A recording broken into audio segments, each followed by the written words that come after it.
Hey guys, it's Pure Venom here. Wanted to talk to you guys about the GTX 1080 and also 1070. So these new graphics cards are going to be built on the 16 nanometer chipset that NVIDIA has just gotten from TSMC. Also, one of the big things is that the 1080 will be using GDDR5X memory compared to its little brother, the 1070, that will be using just standard GDDR5 memory. Also, both of these guys are going to have a 256 memory bus, and will have single 8-pin power connectors. So the guys who have a smaller power supply or the small form factor cases, you won't have to worry about needing a big power supply for these guys.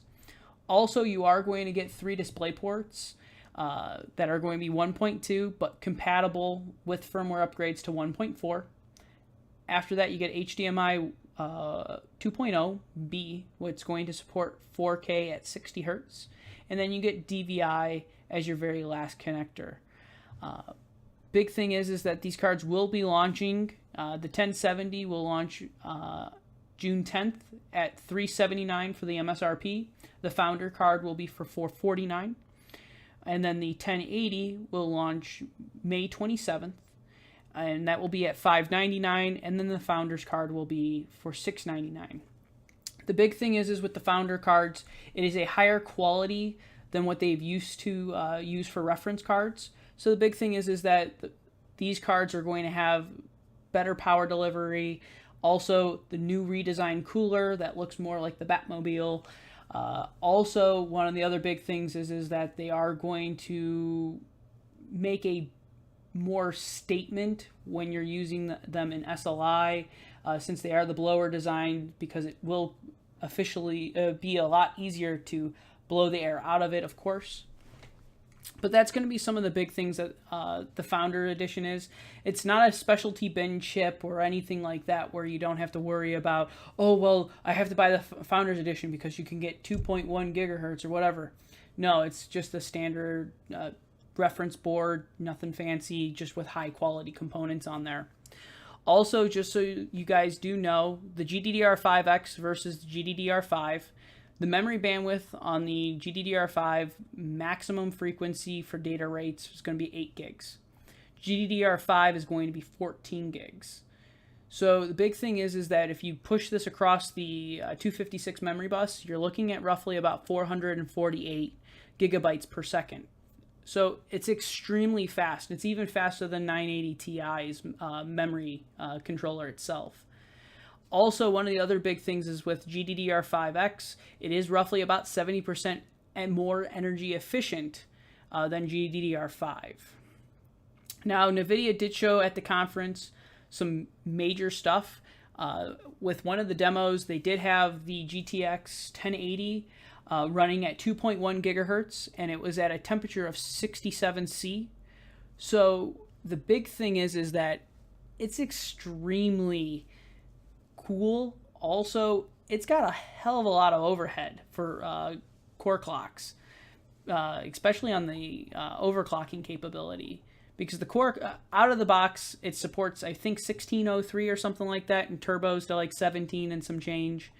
But the big thing is that you can overclock the living snot out of it, is what NVIDIA is pretty much showing you. I would love to see what the third-party board manufacturers are going to be able to do, because right now a lot of speculation is that Gigabyte and Zotac and also MSI and EVGA are going to be getting closer to the 2.5 gigahertz for the graphics cards.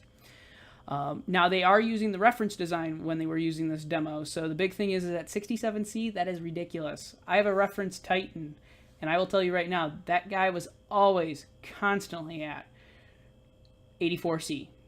Before overclock and after overclock, I think the highest the card ever got was 88C. And then it thermal throttled back down. And now it's on a liquid cooler, so now it's roughly about 12C lower than what the reference cooler is going to be doing. But with 16 nanometer, we expected to have really good energy efficiency. Also, we did expect to have really good thermals. Besides all of that fun stuff, with the GTX 970, NVIDIA does say that it is going to be faster than a Titan X. Big thing is I would really love to see if that's true. So the 1070, I'm going to definitely get my hands on one, because since I do have a Titan X in here, I really want to see if it will outperform it blow for blow and also card for card. But the thing is that I do want to see in an overclock situation what the 1070 can do against the Titan X in an overclock situation, and then what the 1070 can do out of the box, the same thing with the Titan. I'm going to try my best that I can to get one of these 1070s. If not, I will do the best I can to talk with board manufacturers to see if I can get a hold of one. Also, one of the big things is NVIDIA did announce that they are only going to stay towards the 2-way SLI. 3-way and 4-way will still be supported. The thing is that the drivers that are going to be written for most games are going to be for 2-way SLI. Even manufacturers of the game engines don't even support more than 2-way SLI most of the time, and it's very rare to even find game engines nowadays that support it. So the big thing is that with the new, I believe it's called high bandwidth SLI bridge. I can't remember. I think that's the technical term for it.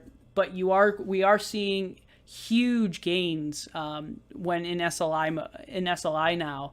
And that's the reason why they're doing this, is because you're using both SLI fingers instead of just the one SLI finger that comes on the card. So the big thing is that you're able to send more data to the secondary card instead of just saying, hey, this is what I need the second card to do, this is what I need the first card to do. So it's going to even out the balance load of both of these cards. Now, the high bandwidth SLI bridge is only supported currently right now with the 1080 and 1070. Once again, I do hope that I am able to get hold of at least one of these cards, either a 1070 or a 1080, and then bench it up against my Titan X. And I'm very surprised, because at $379, I really want to see if the 1070 can outbeat my, I spent $800 on the card. I don't remember, but I hope it will be able to beat that.